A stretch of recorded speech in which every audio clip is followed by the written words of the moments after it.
নরেন্দ্রপুরে ঝলসে মৃত 25, শোকবার্তা প্রধানমন্ত্রীর। মৃতদের পরিবার পিছু 2 লক্ষ টাকা সাহায্য, আহতদের 50,000।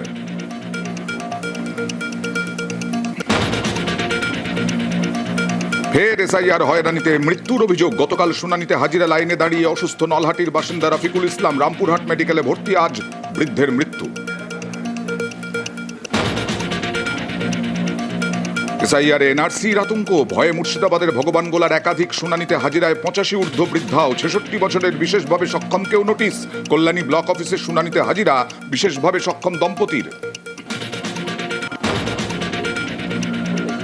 হিঙ্গলগঞ্জে হাতকড়া পরে শুনানিতে বন্দী, পুলিশের ঘেরাটোপে হিয়ারিংয়ে। বসিরহাট জেল থেকে নিয়ে যাওয়া হয় শুনানি কেন্দ্রে। মুর্শিদাবাদের রঘুনাথগঞ্জে বরবেশেই হাজিরা।